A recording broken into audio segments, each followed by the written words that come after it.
ஈசாக்கு அந்த தேசத்தில் விதை விதைத்தான். கர்த்தர் அவனை ஆசீர்வதித்ததினால் அந்த வருஷத்தில் பாருங்க 100 மடங்கு கர்த்தருக்கு மகிமை உண்டாட்டு. செய்யறதெல்லாம் என்ன செய்ததாம்?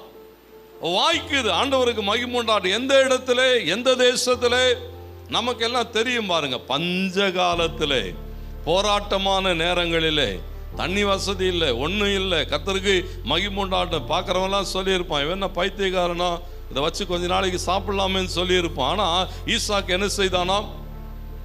அந்த தேசத்தில் விதை விதைக்கிறான். கர்த்தர் அவனை ஆசீர்வதிக்கிறார். எப்படி ஈசாக்குக்கு மாத்திரம் இது சாத்தியமானது?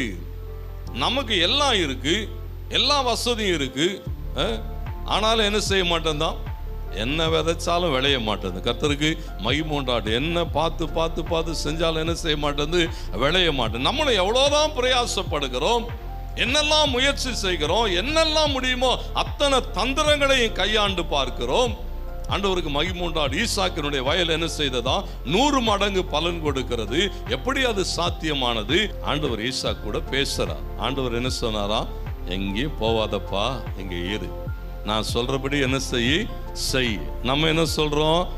நீங்க சொல்றபடி எல்லாம், ஏன்னா உங்களுக்கு ஒன்றும் தெரியாது. உங்களுக்கு ஒன்றும், இப்போ பிள்ளைங்கள்லாம் அப்படித்தானே சொல்லுது, உங்களுக்கு ஒன்றும் தெரியாது, எங்களுக்கு என்ன செய்யும், எல்லாம் தெரியும், எல்லாம் செஞ்சு ஒன்று என்ன செய்ய, எல்லாம் தெரிஞ்சு என்ன செய்கிறது இல்லை, ஒன்றையும் சாதிக்கிறது இல்லை. கர்த்தருக்கு மகிமை உண்டாட்டு. இங்க சொல்லப்பட்டிருக்கு, ஈசாக்கு ஒரு வார்த்தையும் பேசவில்லை. ஆண்டவரே, என்ன ஆண்டவரே, பஞ்ச காலமாய் இருக்கிறது, தேசத்திலே மழை இல்லை, தேசத்திலே ஒரு ஆசீர்வாதமும் இல்லை, விளைகிறதுக்கான வாய்ப்புகள் இல்லை, இந்த தேசத்திலே என்னை குடியிருக்க சொல்லுகிறீரே, இந்த தேசத்திலே என்னை விதைக்க சொல்லுகிறீரே, இந்த இடத்துல என்னை பிரயாசப்பட சொல்லுகிறீரே, என் பிரயாசம்லாம் வீணா போகுமே.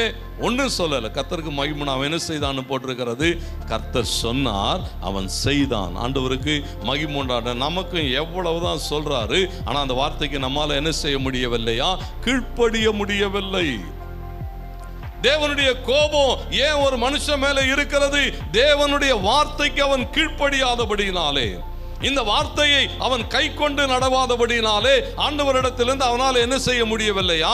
ஆண்டவர் சொல்லுகிறார், உபாகமத்தில் வாசித்தோம், நீங்கள் செய்வதெல்லாம் உங்களுக்கு வாய்க்கும்படிக்கு கர்த்தருடைய வார்த்தையை கை கொண்டு அதன்படி நடவுங்கள். ஆனா ஆண்டவருடைய வார்த்தையை கை கொள்ள போவாதன்னா அங்கதான் போறான், செய்யாதன்னா அதை தான் என்ன செய்யறான். இல்ல நான் இதுதான் செய்வேன். கர்த்தருக்கு மகிமை உண்டாகட்டும். பாருங்க, ஆண்டவருடைய வார்த்தை சொல்லுகிறது, அவர் உன்னை விருத்தி அடைய பண்ணுவார். அல்லேலூயா. எப்ப விருத்தி அடைய பண்ணுவார்? அவர் சொல்றத மாத்திரம் கேட்டு நட, அவர் உன்னை என்ன செய்வார்? இந்த வேத வசனத்தின்படி நடக்கிற போது கர்த்தர் உன்னை விருத்தி அடைய பண்ணுவார். ஏன்னா அவருடைய வார்த்தை என்ன செய்யாதான்? பொய் சொல்லாது. ஆண்டவருக்கு மகிமை உண்டாகட்டும். இந்த வார்த்தை என்ன செய்யாதான்? அவர் சொல்லிட்டு நான் அப்படியெல்லாம் சொல்லலையேன்னு சொல்ல மாட்டார். ஆண்டவர் சொன்னார், நீ செய்யறதெல்லாம் உனக்கு வாய்க்கணுமா, நான் சொல்றத மாத்திரம் கேட்டு நட.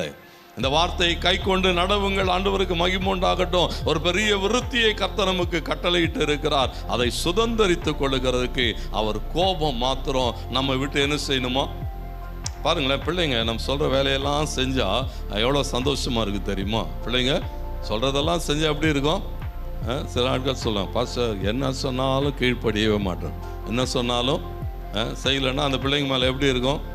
நம்மளே சொல்லுவோம், 4 போடுங்க, அப்போ அது பரம்பை கையாடுங்கள், அப்போ தான் என்ன செய்யாது, ஒழுங்காக இருக்குன்னு சொல்கிறோம். கர்த்தருக்கு மகிமை உண்டாட்டு. ஏன்னா தேவனுடைய ஆசீர்வாதத்தை நீங்கள் தக்க வைத்துக் கொள்ள வேண்டுமானால் இந்த வார்த்தைகளின்படி செய்கிற போது, இந்த வசனங்களின்படி, சங்கீதம் 1 அப்படித்தான் சொல்லுகிறது, இந்த வார்த்தைகளின்படி, இந்த வசனங்களின்படி இவைகள் காட்டுகிறபடி நீங்கள் செய்கிற போது கர்த்தராலே நீங்கள் என்ன செய்யப்படுகிறீர்களா?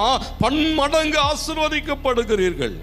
ஒன்றும் இல்லாமல் இருக்கலாம், கர்த்தருக்கு மகிமை உண்டாட்டும். ஒரு சின்ன வேலையை செய்யலாம், ஒரு சின்ன பிஸ்னஸ் செய்யலாம், கர்த்தருக்கு மகிமை உண்டாட்டும். கர்த்தர் அதை என்ன செய்வாராம்? வசனம் அப்படிதான் சொல்லுகிறது.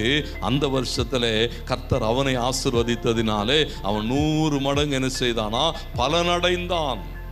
எவ்வளோ பெருசா செய்கிறோம் என்பது அல்ல. ஆண்டவருக்கு மகிமை உண்டாகட்டும். யாரோடு கூட சேர்ந்து செய்கிறோம், யாருடைய வார்த்தையின்படி செய்கிறோம் என்பதை பார்க்கிற போது, கர்த்தருடைய வார்த்தையின்படி செய்கிற போது கர்த்தர் நம்மை ஆசீர்வதிக்கிறதுக்கு உண்மை